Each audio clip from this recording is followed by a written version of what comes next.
Hello, everyone, and welcome to today's session. Today, we are going to talk about the frequently asked interview questions. I'm going to walk you through quite a few frequently asked questions, and then I'm going to give you guidelines on how can you go about answering these questions. So it does not matter whether you're somebody who has zero work experience, or you're somebody who has little bit of work experience, or you are somebody who has more than 10 years of experience, because the questions that I'm going to share with you, they are pretty frequent in nature, and on an average, around 95% of the interviewers ask the same questions, but they just kind of rephrase it. All right. So with that, I hope you've got your notepads and pens, because there's going to be a lot of note taking today.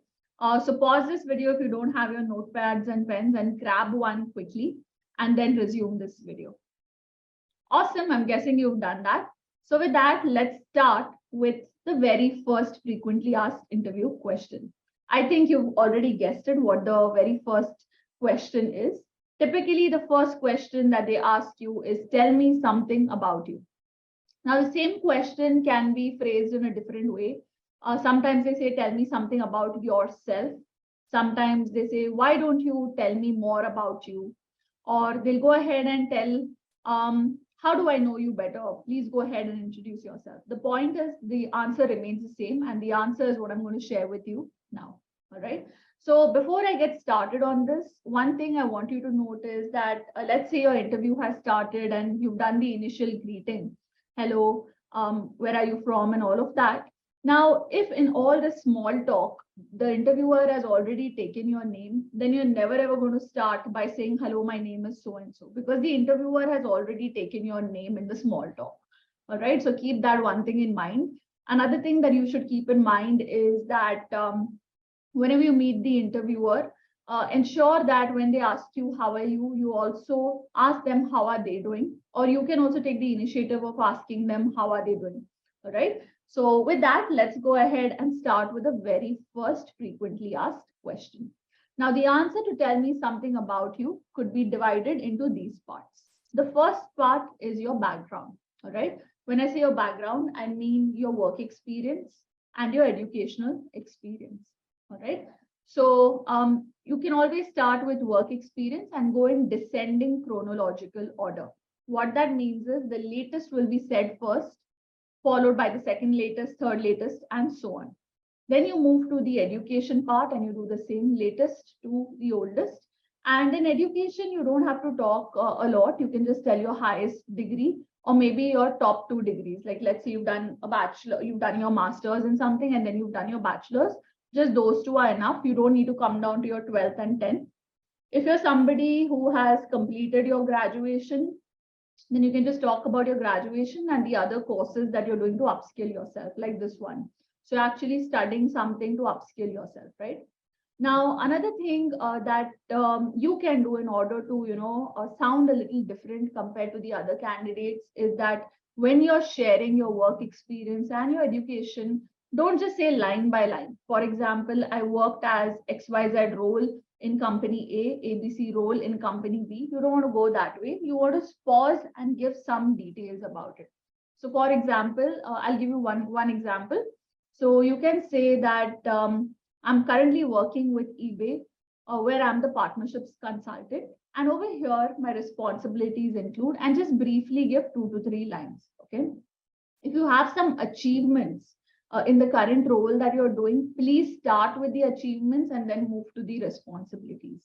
So achievements could be anything: you taking an initiative in the company, you getting employee of the month award, or you going ahead and increasing the sales for your team or for your company, or reducing some things which are negative, like for example, reducing the bounce rate of the website, or for example, responsible for doing a project which reduce the attrition levels in the company. So anything where you know for a fact you have achievements, start whenever you're picking the company, start with the achievement and then move to your responsibilities. All right. Same way when you transition to your education, first of all, go ahead and tell them about your bachelor's degree. And over there, if you are a part of any committee or committees, go ahead and mention that. When you're mentioning the committees, don't just say I was a part of the entrepreneurship committee. Give some details. What were certain events you took care of? What was your role like? Were you the cultural head? Were you the core member? So give some details as to what exactly did you do. Now, when you give these details, people get impressed. They already start seeing the team player in you, or they start seeing the leadership quality that you have.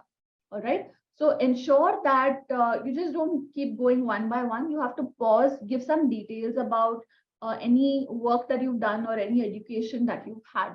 For example, let's say you're doing a course on data analytics or on digital marketing. You also need to mention that I've also done a 3-month course from so and so. And here is what I have learned. Okay, talk about the modules you learned, talk about certain things you did, talk about the projects you did there. All right. So that is part one of your introduction, which is your background, more so your work ex and education. The next part, once you're done with that, you then talk about your interests. What are some things that you absolutely love? Okay. Now remember, not just for the introduction, but throughout the interview, whatever questions are asked to you, try to share those details which show that you are a good fit for the role. Okay. Now my interest might be cooking, but can cooking help me in a digital marketing job? I'm not too sure. Or if you feel it helps you, let's say you actually love cooking and it can actually help you in the digital marketing field, tell them how. Don't just say that I love cooking. You can talk about I love experimenting with new recipes, which bring out the creativity in me. They motivate me to be creative. And I see that when I am creative, I do really well at work as well. So try to form a connection. All right. You don't have to share all the interests. You just have to pick your top 2 to 3 interests, which can actually help them in the job, either directly or indirectly. So one interest, for example, could be learning. You love learning, and that's how you got enrolled in a 3-month program, or you follow some YouTube channels, or you follow some influencers on Instagram who talk about XYZ type of content. That could be one type of interest. Another interest could be, let's say, if your job requires you to do sales, you need to talk to a lot of people, then maybe even traveling and talking to strangers can be mentioned. For example, when I'm traveling, I love to meet the locals, I love to explore the local culture, and that broadens my mind. That helps me to understand people from different parts of the world. Yeah. So I hope you're getting the drill. Try to connect everything to the role that you are applying for. Now, this was the next part. Moving to part 3. Okay. Now, this is anything else that you want to mention to them. Like, for example, if your name is something different, you can go ahead and give the meaning of your name. Or you can share the motto of your life. If you have a particular purpose, you want to specifically do data analytics for a reason, or specifically do digital marketing for a reason, you can go ahead and share that. Now, for example, I absolutely love giving the meaning of my name because many people don't know the meaning. So just to give you a hint, there are different, meanings to it. And I talk about the different meanings of the same name. And I tell them which one is my favorite and why. Okay. Same way, I also like to share the motto of my life, which is to impact a lot of lives so that everyone is confident, because I had an issue when it came to confidence. So in one line, I tell people what is the motto and why that is my motto. All right. Apart from that, you can go ahead, and this is the last part, by the way, you can go ahead and tell them about how you are going to be valuable to the company. What exactly can you do that you will be an asset to the company? Either you talk about this, or you can talk about what are your goals? Where do you see yourself 5 years down the line? And whatever you mentioned, that 5 years down the line, I see myself doing this, ensure that it's in line with where the company also is going. Let's say you're kind of interviewing with a startup right now. You want to show that you 5 years down the line, you see yourself growing with a startup instead of saying I want to work with an MNC, right? So see the path of the business that you're going for, the company that you're going for, and try to show that your goals are aligned to that. All right, so that was question number 1. I would like to quickly recap. Your question number 1 is divided into 3 parts, out of which, so there are 4 parts. One of them is optional. Part 1 is your background, which is your work ex and education. Part 2 are your interests. Part 3, this is the optional part, which is basically you share something interesting about you or something that you've done apart from the interest that you've mentioned. And last part is how can you be an asset to the company, or you can talk about your goals. Where do you see yourself 5 years down the line? All right. I hope we are good with question 1, and I hope you've taken down your notes. With that, I want to move to the second question, the second frequently asked question. So the second frequently asked question is, what are your strengths? Okay. Now, again, I don't want to keep repeating this, but I hope you made a note of it and highlighted it somewhere. Whatever you speak should be in line with the job description. It should show that you are a good fit. All right. I'm not saying that say things which you are not. Say only those things which you are and that match the job description. There might be certain things in the job description which you don't fulfill. It's okay. You don't have to lie about those. If you don't fulfill them, it's fine. They're not looking for somebody who fulfills the criteria 100%. They'll be okay if you don't check off 1 or 2 items, but the rest of the items you should match really well. All right. So with that, let's go ahead and look at how do you answer the frequently asked questions related to strengths. Okay. So for this, you need to match the JD. Okay.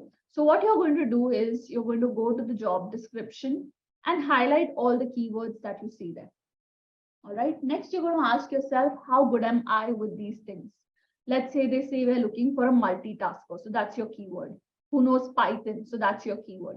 And then you go ahead and ask yourself, how good am I with all of this?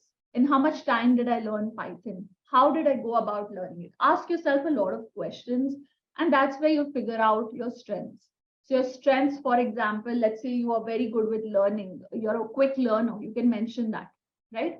Or let's say you've gone ahead and participated in a lot of events. So what is the common thing when you participate in a lot of events? Probably you're good at organizing it, or probably you've anchored it. That means you're a good public speaker, right? And see if all of these are there in the job description. Are they looking for a candidate like that or not? Okay. So the first thing is to go ahead and match the job description.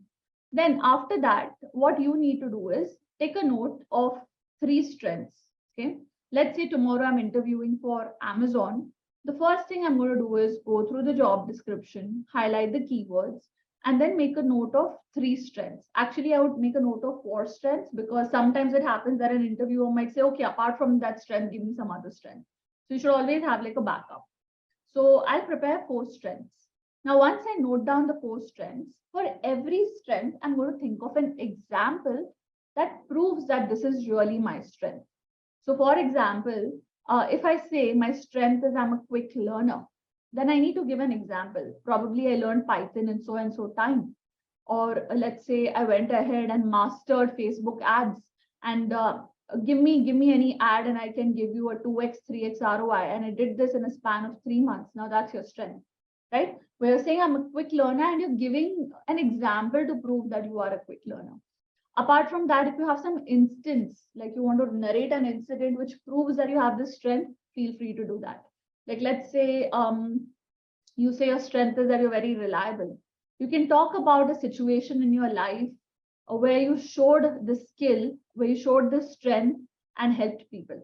All right. So you have to give example for every strength. If you have 3 strengths, then you go ahead and prepare 1 example for each. Okay. Let's take an example. Let's say if I say my strength is I'm a good time manager, then I can tell them why do I feel I'm a good time manager? Because I plan my tomorrow a day prior, and I always have a deadline within a deadline. So what I mean by this is, let's say the deadline is 30th June. For me, internally, the deadline is 28th June. I complete my work by 28th June so that I have 2 days extra to kind of revise anything that I need to, or to bring in more creative ideas, right? So that was an example of 1 strength. Same way you have to prepare for 4 and then go for the interview. I hope we are good so far. Okay. Pause this video if you have to, and go ahead and relook at all the points that we've discussed. All right. Now I'm moving to the third frequently asked question. I think you've guessed this. So when they ask strengths, they typically also ask you your weaknesses. So the third question that they can ask you is, what are some of your weaknesses? Again, prepare for 4, but you can just share 3. All right. So now strengths means being as close to the job description as possible. Weaknesses means don't talk about those weaknesses that will affect your job. All right. So you need to pick those weaknesses which are really your weaknesses. We are not telling you to lie. Pick those weaknesses which are really your weaknesses, but they do not affect the job. Okay.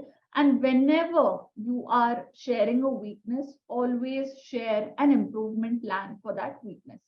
When you're sharing a strength, you're giving an example of a strength. So you're talking more about the strength. When you're talking about a weakness, you're quickly just giving the weakness that you have in one word, and you're sharing your improvement plan. How is it that you are getting better? What is it that you've already done to get better?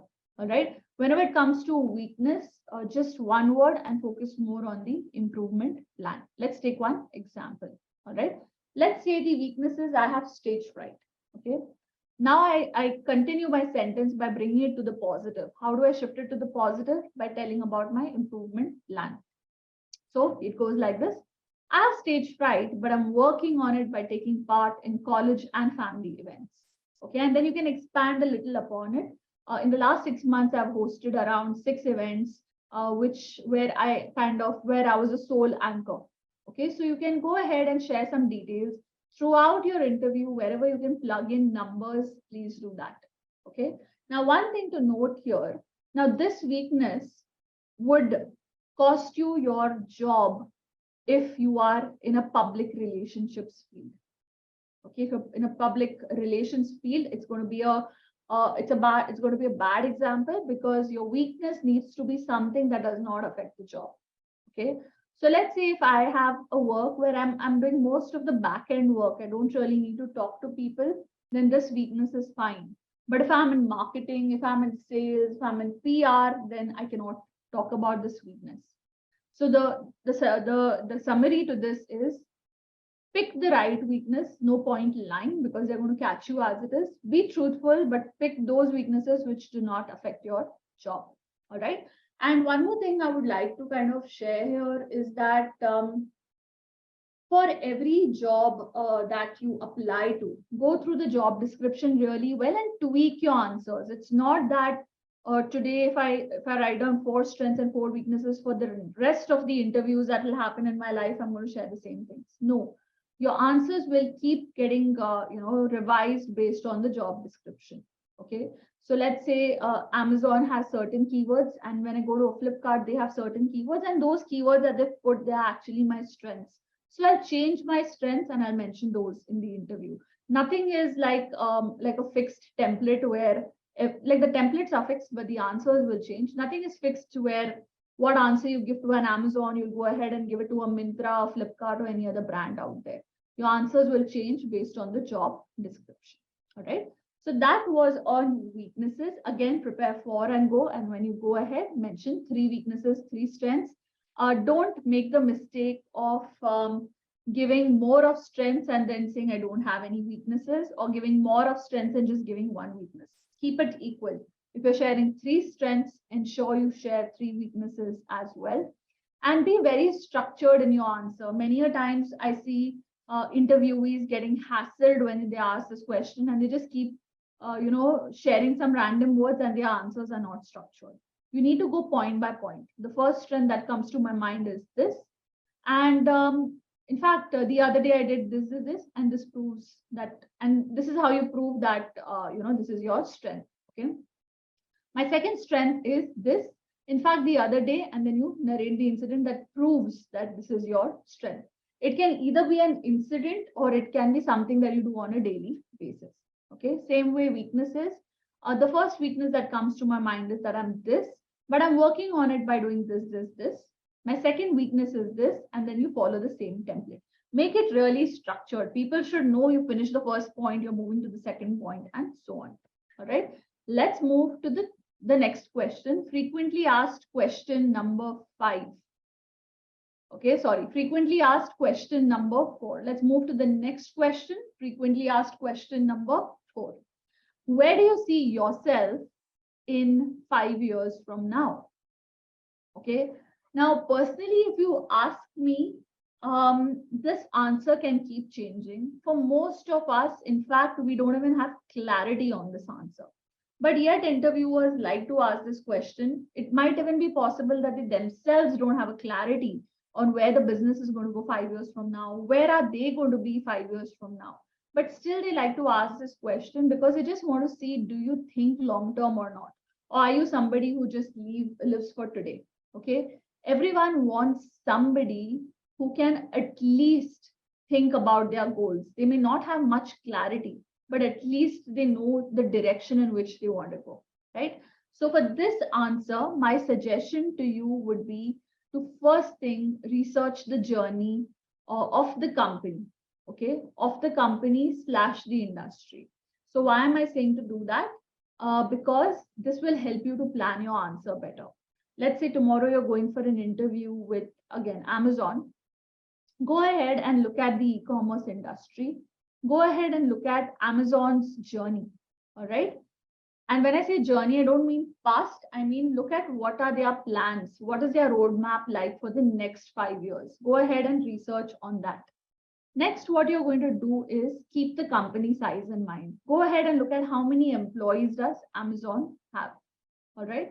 After that, you're going to go ahead and research about the responsibility. So go to your job description, look at whatever is written and go ahead and read up more on it. Try to understand the actual work. Go ahead, watch YouTube videos, understand the work properly. Okay. Understand what type of decisions they have to make. Okay. Let's say you're applying for the role of a marketing manager. Of course, the job description will give you a hint, but go to Google, research a typical day of a marketing manager, see what all activities they do, what all tensions do they have, what all decisions do they need to make, and what are the number of team members who report to them. Okay, and this becomes your answer. So when I say this becomes your answer, you're literally going to say that 5 years from now, I see myself working in an e-commerce industry like yours, where I'll be the so and so person. So now let's say you are a marketing manager right now. Go to Google and check for this company size in this industry. What will the person become? A marketing manager 5 years from now in the e-commerce industry, where the employee size is, let's say, 10,000 employees. What is his or her designation going to be? It's easy to go ahead and find the hierarchy, right? And you mentioned that word. 5 years from now, I see myself working in the e-commerce space in a company similar to yours, where I will be, and then you give the designation. And these are the kind of decisions that I would love to make and have so many team members under me whom I would like to mentor and guide. All right, so that's your answer. This answer purely requires just research, nothing else. Okay. You don't have to tell them that 5 years from now I'll see you in the same company, I'll be in Amazon itself, because they may not believe it. So you can just say 5 years from now I see myself in this industry. Okay, that's about it. You don't have to say I see myself with you, because they may not believe it, and that could just be one reason that might tick them off, and they might decide to reject you because they feel that you're trying to just please them. And I mean, your words are just, I mean, your words are not truthful enough. Yeah. So that was frequently asked question number 4. Let's move to the next one. The next question is, why are you looking for a job? Okay. Now, interesting question. Why are you looking for a job? Now, to answer this, first thing you need to talk about is not anything negative about the employer. Okay. Never ever talk anything ill about your previous employer. They might be the reason you're looking for a new job. Probably the environment is very toxic, or probably the manager is not a people-oriented person, or whatever issues you might have. The first thing you're going to do is remember not to talk ill about your previous employer. The next thing, remember for this answer, is always talk about the skills you learned there and how you can add value here. Okay. So again, I want you to again remember that your JD has most of the answers there, because that's what they're looking for in a candidate. You're just finding the common things that you have when you compare it to the job description. And with every answer, you're trying to show in a way or the other that you are a good fit. Okay. So instead of, when they ask you, why do you want to leave this job, instead of saying it's a toxic environment, or, people are not so good, or my manager was not good, you're not going to say that. You can simply say that I feel that I need a more challenging environment where the skills that I've learned, which are these, can be put to more use, and I can give more value to the company. Okay. And in what way are you going to give the value? That answer lies in the job description. Probably you've learned Facebook ads. So you can mention that I can optimize campaigns really well. And in my previous company, I was not getting the opportunity to do that. And I really feel I want to challenge myself and use these skills to also benefit the company that I'm going to join. And how are you going to benefit? So talk about maybe the ROI the company can get, the return on ad spends the company can get. Whatever work you're doing, talk about the benefit that this company can get because you have developed new skills. All right. No bad mouthing about any company. And the reason I'll tell you. So let's say if today you come to me, I'm the hiring manager for XYZ company, and you tell me about your previous company, the toxic environment, bosses not being good, and so on, then I will feel your bad mouthing about them to me here. Tomorrow you'll go to another company and bad mouth about my company as well, right? So always keep it about you and how you can add value to the other company. Okay, let's move to the next question. The next frequently asked question is, why are you interested in this position? What do you think is the answer to this question? Why are you interested in this position? I think you've got a hint. The answer again lies with in your job description.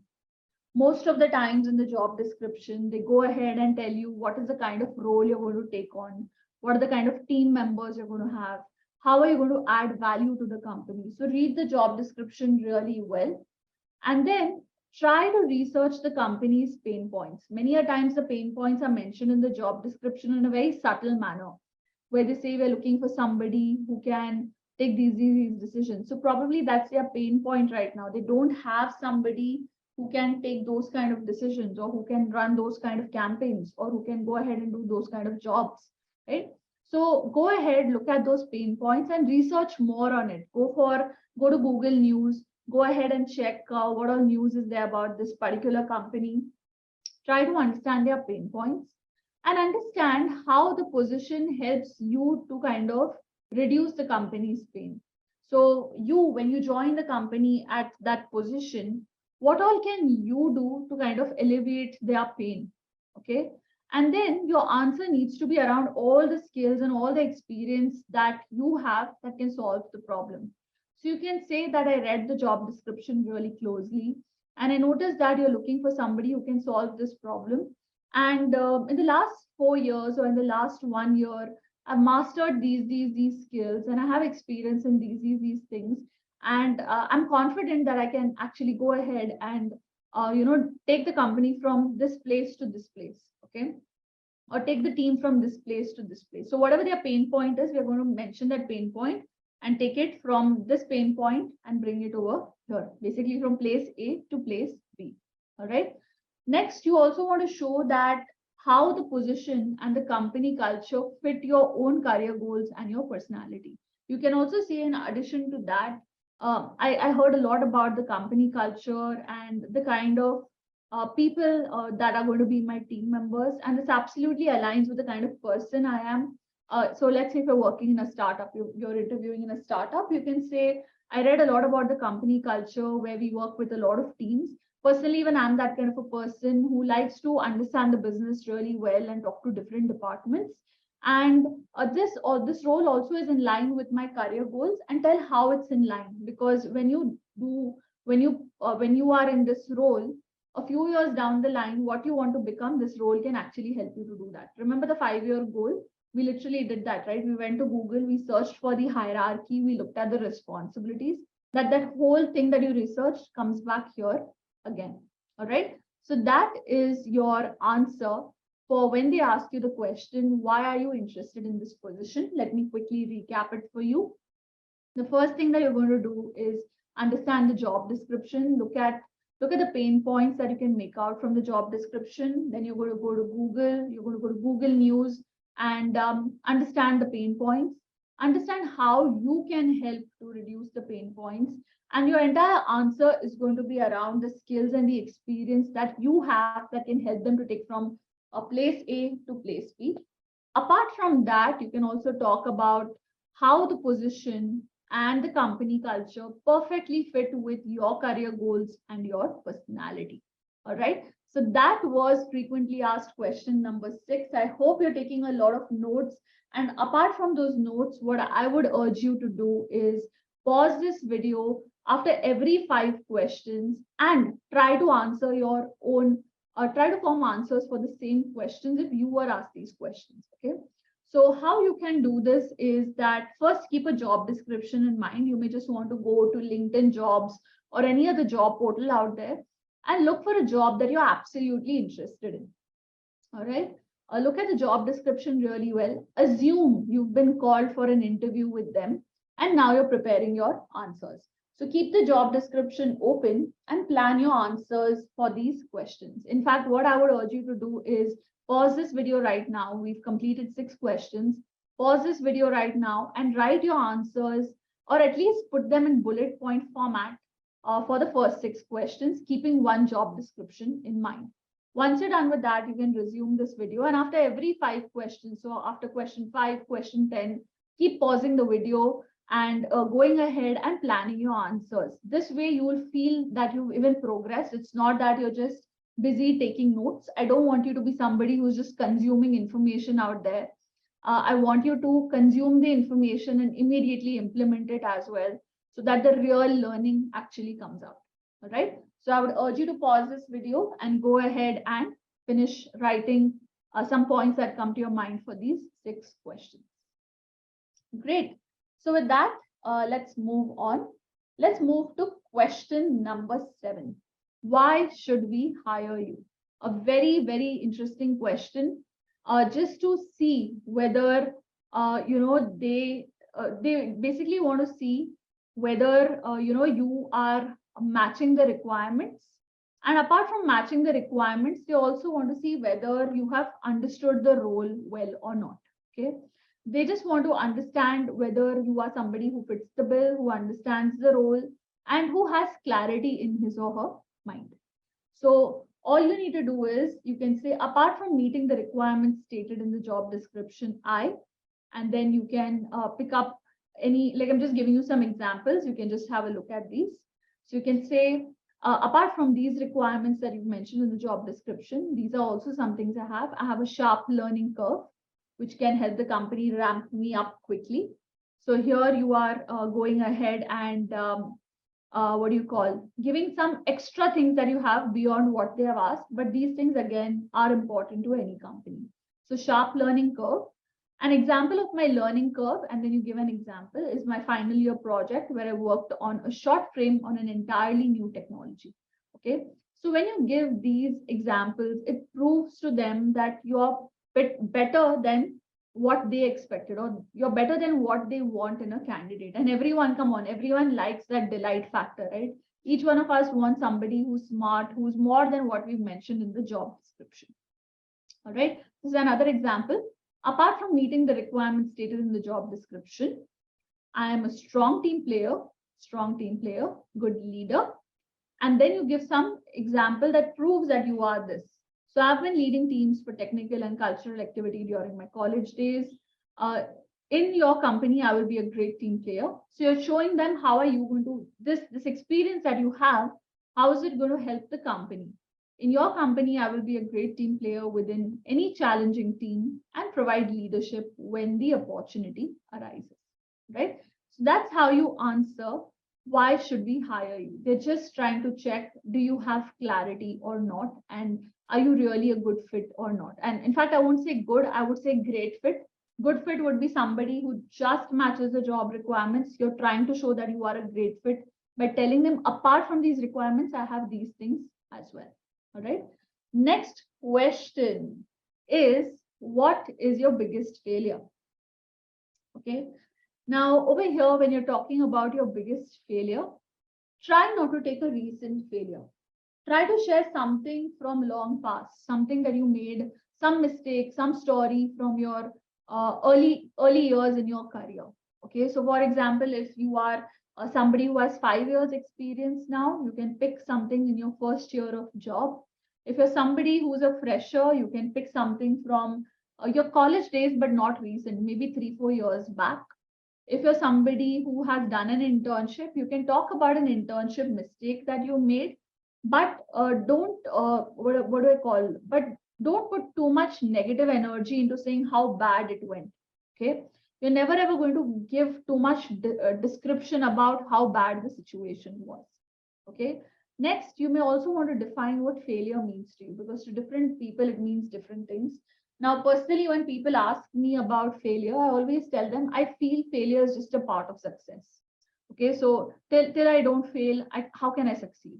So for me, yes, I've made some mistakes in my career, but if those mistakes wouldn't have happened, probably I wouldn't be here today, right? And then I share one or two mistakes that I made. Okay. Now, when you are talking about the failure, the mistakes that you make, you have to take ownership. You cannot blame your bosses, you cannot blame your colleagues, you cannot blame the company policy, you cannot come up with excuses. You can just say, like, I'll give you my example just to help you understand. When people ask me what do I say in this case. So while I don't appear for jobs, sometimes it happens when you're having a networking event, people do ask you this. And I tell them that very early in my life, in fact, my first job, it was with Wipro Technologies, and I just lasted there for 3 months. Now, the reason I lasted there just for 3 months was because I had no clarity in my life. I left Wipro in 3 months, and then I became a graphic designer for around 2 years. And again, I feel I made that mistake due to lack of clarity. But those 2.5 years of my life brought in so much clarity in me that I'm now able to help other people bring clarity in themselves. Okay. And then when I talk about lack of clarity, I say I was naive, I was too immature, and that's why I did not have the sense of talking to people and understanding how big a decision it is to talk about your career, how big a decision it is to plan your career, right? So I'm just taking ownership. I'm not blaming it. Oh, my parents didn't help me. Oh, my siblings didn't help me. My friends didn't tell me. I'm not putting it on anything. I'm just saying I was immature, that I did not have the sense to actually do my research, right? So that's how you can share question. That's how you can answer related to biggest failure. I'm not done yet. I'll give you some more tips. Share how you will prevent making the same mistake. Okay. Now, whenever you're talking about failure or any mistakes, the failure part or the mistake part has to be really short. The main part, bring it to positive, is the learning part. What did you learn from the mistake? How are you going to prevent it? How are you going to ensure it does not happen again? Right? So focus on sharing your learnings. And when you had that learning, did you implement it the next time? What result did you get the next time? Put your energies into that. This question is similar to the weakness question, where in weakness, very quickly you're sharing what your weakness is, but you're focusing more on your improvement plan. Same way for this question, you need to focus more on how did you fix the mistake, what results did you get, how did you go about implementing your learnings, okay, rather than focusing on what really went wrong here. Okay, I hope we are good so far. Please ensure you watch this video again and again, because the more you watch it, the more ideas you'll get in on how to answer these questions, and you'll feel less overwhelmed. I mean, I can vouch for this. If you prepare these questions that I'm telling you to, these questions are not technical questions. These are all behavioral skills related questions. I can guarantee you that you're going to crack your behavioral rounds. Okay, whenever any rounds with HR or specifically to understand you as a person, you'll be able to crack it with ease. Okay, great. With that, let's move to the frequently asked question number 9. The opposite of failure. What is your greatest achievement? Okay. So for this question, try to give a professional example. So think of a scenario from your professional life or from your college, but come up with a recent example. So it's similar to like in your biggest failure, you talk something of long past. In your achievements, you talk something that is done recently. You don't want to talk about an achievement that you had in 7th, 8th standard. You don't want to talk about winning a Rangoli competition in 4th standard, right?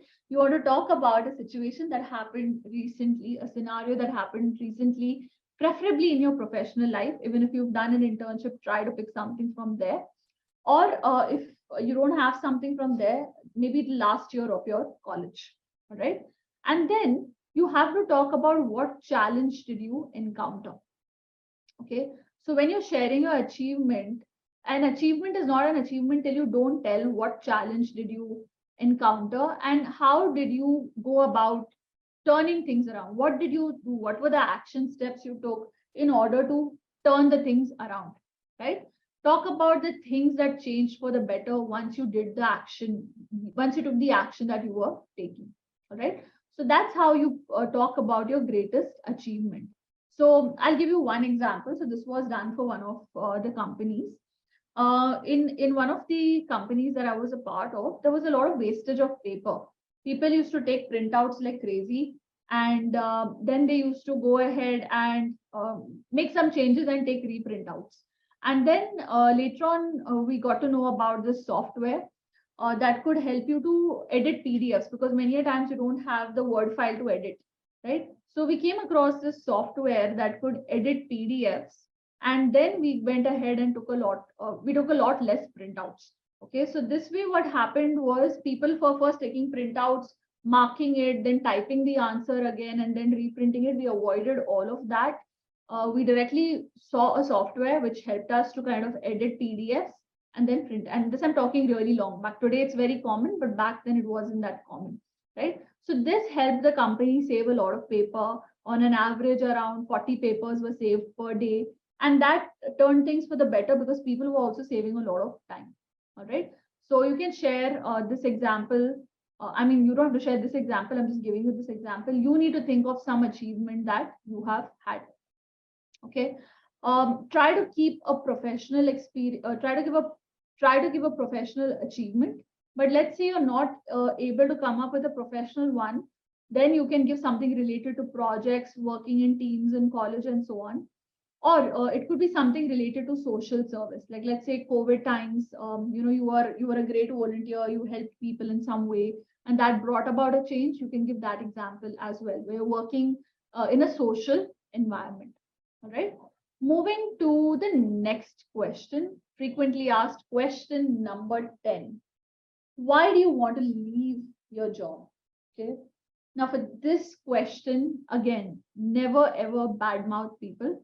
Never ever say the work is bad, my salary does not come on time, or anything on those lines.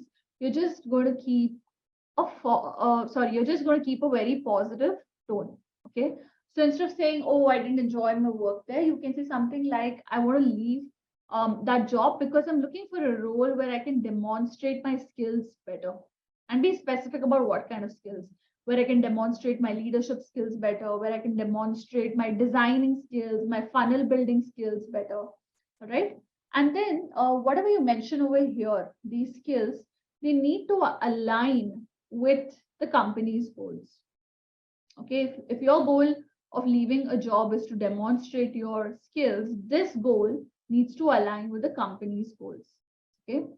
Now, for example, when I heard, so this is a continuation of the answer. When I heard about the opening for this position, I knew it would be a perfect opportunity for me to build on what I've already learned in my last role. Okay. And then you can ask a follow-up question. Could you please tell me a bit more about what type of projects I might get to work on? Okay. So this shows eagerness to learn. So what we are doing in this question is we're just saying that I've developed a lot of skills and experience, and I want to come ahead and use them over here. When I got to know about your company, your position, I felt I was a great fit because I already have these skills which I can contribute over here. Could you please tell me a bit about the type of projects I might get to work on over here? Okay. So this you can ask if you are comfortable asking. If you don't even ask a follow-up question, it's absolutely okay. You can end it over here. But it's just that with this question, it shows the eagerness to learn. All right. With that, now I would request you to pause this video and go ahead and write your answers till question 10, keeping one job description in mind. Okay. Great. So I'm hoping you have done that.